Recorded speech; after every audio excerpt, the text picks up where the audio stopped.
Good morning, everyone. Good morning. You know, some of the best things in life are free. They're given freely. Right?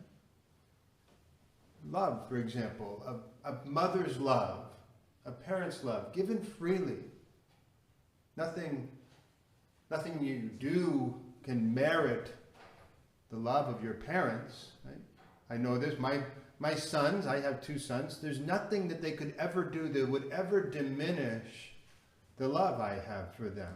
The same is true. My parents loved me unconditionally. There was nothing that I could ever do that would diminish the love they had for me. I mean, I pushed them every now and then, but they never did diminish the love that they had for me. And another thing that is freely given is salvation.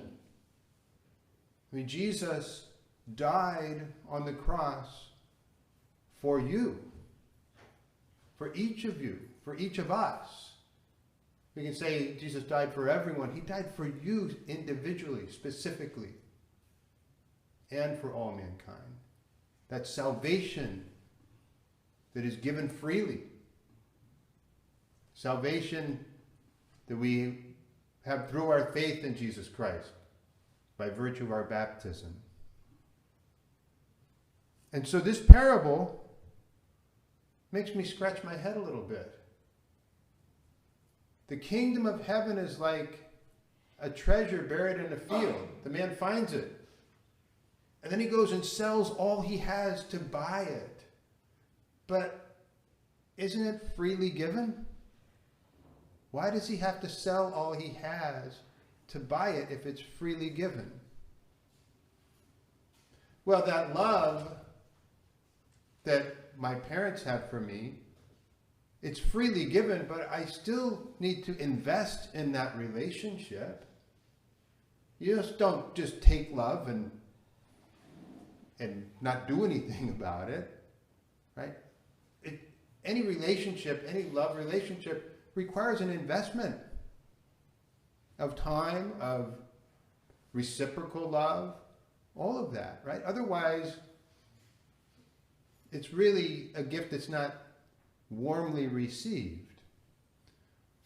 I have 5 brothers. One of them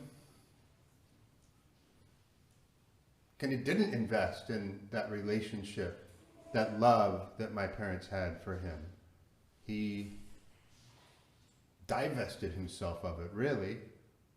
Separated himself from our family. But it never, ever diminished the love that my parents had for him. Never, ever diminished the love they had. But he did not invest in it. He divested himself. And so the same is true with our salvation, with the love that God has for us. It's a relationship that requires some investment on our part. That's what this selling all you have to buy the field is about. It's not a price that's required, but it's a price of investment of ourselves, of our time, of living the Christian life.